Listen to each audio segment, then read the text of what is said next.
కలపడానికి కానీ ఏదో ఒకటి సన్నీకి హెల్ప్ తోడుగా అని అడిగితే నేను ఎవరూ ముందుకు రాలేదండి. ఒక నెల రోజుల కోసం 200 పిల్లలకు పెడుతున్నానండి. జూపూడి సైడ్ వచ్చేసి మనకి 60 పిల్లల దాకా ఉంటారు. సింపుల్‌గానే 60 పిల్లల దాకా ఉంటారండి. మనం అది కూడా పగలెళ్తేనే హెల్ప్ చేస్తాం అనుకున్న వాళ్ళు రావచ్చండి. లేదంటే ఈజీవాడ చుట్టుపక్కల గానీ ఎవరన్నా ఉన్నవాళ్ళు కానీ మన దగ్గరికి వచ్చేలాగా మేము హెల్ప్ చేస్తాం. పాలు, పెడిగ్రీ, బిస్కెట్లు ఇవి కొందామంటేనేమో ఖర్చు ఎక్కువైపోతుంది మనకి.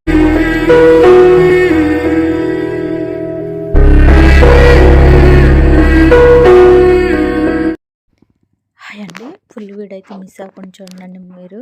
మన పిల్లలు ఎలా ఉన్నారు ఏంటనేది అర్థమవుతుంది. నేను కూడా సరిగ్గా వెళ్ళట్లేదు కదా, అందుకని ఇక్కడ వచ్చేసాను. సన్నీ అన్నం కలుపుతుంది కదా, సన్నీ వెళ్తానండి డైలీ వచ్చేసి. నేనైతే ఏమి వెళ్ళట్లేదు.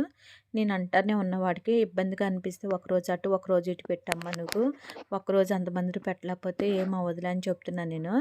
వాడేం వినట్లేదండి. ఎందుకంటే అందరికీ ఒకరోజు అంటే కడుపు నిండిది కదండి, అందుకనే ఒకరోజు ఒకళ్ళు ఆకలితో ఉంటారు, ఒకళ్ళేమో కడుపు నిండిద్దాయి. అలా వద్దులే మమ్మీ అంటుండో. నేను అంటున్నా కొంచెం అంటే కొద్దిగా చాకరి తగ్గించుకొని పాలు బిస్కెట్లు అవన్నీ వేస్తే సరిపోద్ది నాన్న అని చెప్తున్నాను నేను. వీళ్ళైతేనేమో ఇంకా అలా చేస్తామండి. ఈ 4 రోజులు తప్పదండి, ఎందుకంటే మనకి ఎవరు హెల్ప్ చేసేటానికి ఎవరు ముందుకు రావట్లేదండి ఇక్కడ. నేను 2 ముగ్గురిని అడిగానండి, కాస్త ఎంతో కొంత ఇస్తానండి మాకున్న దాంట్లోనని కూడా చెప్పాను నేను. కాస్త సహకరిస్తే చాలు అన్నం పెట్టడానికి వెళ్ళేటప్పుడు కొంచెం ఈ గిన్నెలు కడగటానికి, లేదంటేనేమో అన్నం కలపటానికి కానీ ఏదో ఒకటి సన్నీకి హెల్ప్ తోడుగా అని అడిగితే నేను ఎవరూ ముందుకు రాలేదండి. ఒక నెల రోజుల కోసం అని చెప్పేసి. చాలా అంటే చాలా ఇబ్బందిగానే అనిపిస్తుంది. అంటే నేను ఒక చేత్తో చేయాలంటే అన్ని పనులు నేను చేయలేకపోతున్నా. ఆ పనులు వదిలేస్తుంటే సన్నీ మీదే పడుతుంది కదా, సన్నీ ఒక్కడే చేయాల్సి వచ్చవుతుంది కదా, అదొకటి ఇబ్బంది అయిపోతుందండి. అందుకని పిల్లలకేమో అంటే అటువైపు ఏం దొరకదు కదండి, పెరిగి వైపు. అందువల్ల అదొక ఆలోచిస్తుంటేనే మనకి మనశ్శాంతి ఉండదాయా, అదొకటే ఇబ్బంది. మనకి పాలు, పెడిగ్రీ, బిస్కెట్లు ఇవి కొందామంటేనేమో ఖర్చు ఎక్కువైపోతుంది మనకి.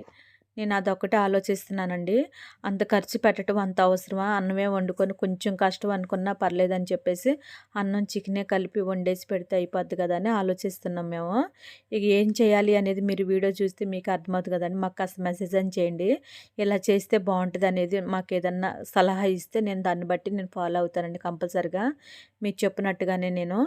ఎందుకంటే ఇబ్బంది అవుతుందన్నా కదా, బిస్కెట్లకి ఇట్లకి పర్లేదులే అమ్మ పెట్టండి అంటే పెట్టేస్తాం మేము. లేదు లేరా అన్నమే పెట్టండి అంటే అన్నమే పెట్టేస్తానండి నేను. మన పిల్లలకి అందరికి పెట్టాలి కాకపోతే డైలీ అదొక్కటే ఇబ్బంది. అది కూడా ఎవరన్నా ఇక్కడ మన ఇబ్రహీంపట్నంలోని ముందుకొచ్చేసి మేమండి ఏదో ఒక రోజున అంటే దగ్గర ఉన్న వాళ్ళు అలా వచ్చేసి బిస్కెట్లు కానీ పాలు కానీ మేము పిల్లలకు పోస్తామండి అని చెప్పేసి మేము అన్నీ ముందుకొచ్చేవాళ్ళు కంపల్సరీగా రావచ్చండి.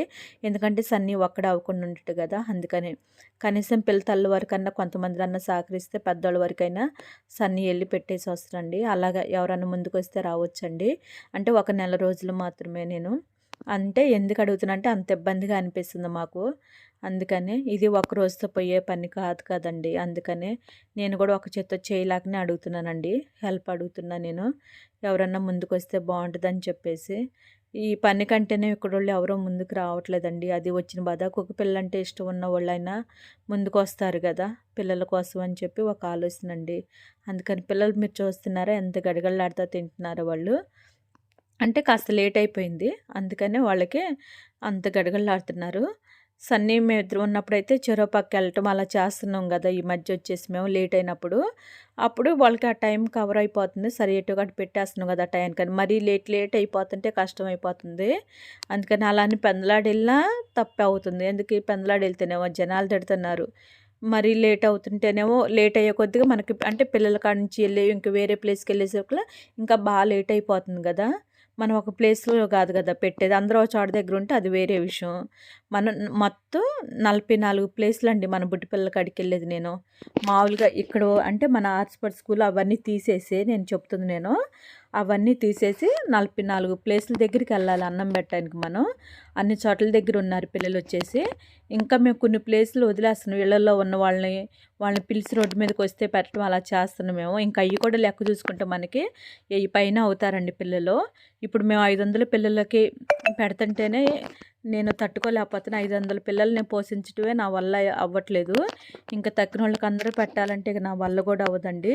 ఎందుకంటే చాలామంది పిల్లలు ఇక్కడ ఎక్కువైపోతున్నారు ఇబ్రహీంపట్నంలో వచ్చేసి. అందుకని పిల్లలకి నేను ఆపరేషన్ చేపిచ్చాలి అనేది ఎందుకనుకుంటున్నారు? ఎక్కడ చూసినా సరే పిల్లలు కనపడతానే ఉంటున్నారండి. అదొకటే ఇబ్బంది. ఇక్కడేమి పెట్టేవాళ్ళు ఎవరు ఉండరు సరింగా. వాళ్ళకేం దొరకదు. నేను కొంతమందికైనా కడుపు నింపగలుగుతున్నా నేను. మొత్తానికి నింపలేకపోతున్నానని ఒక బాధ గూడా ఏస్తుంది నాకు. ఎందుకంటే ఇప్పుడు నేను జూపూడి సైడ్ కూడా పెట్టాలా నేను. అక్కడ కూడా బిస్కెట్లు, పాలే పంపిస్తున్నాను నేను. ఇంక కొన్ని ప్లేస్‌లో నేను ఎందుకని వదిలేస్తున్నాను. ఇక్కడ మన ఇబ్రహీంపట్నం వరకు ఒక 500 పిల్లలకు పెడుతున్నానండి. జూపూడి సైడ్ వచ్చేసి మనకి 60 పిల్లల దాకా ఉంటారు. సింపుల్‌గానే 60 పిల్లల దాకా ఉంటారండి. మనం అది కూడా పగలెళ్తేనే. ఇక నైట్ ఎళ్తే మరి ఎంతమంది పిల్లలు ఉంటారో తెలీదు గానీ, నేను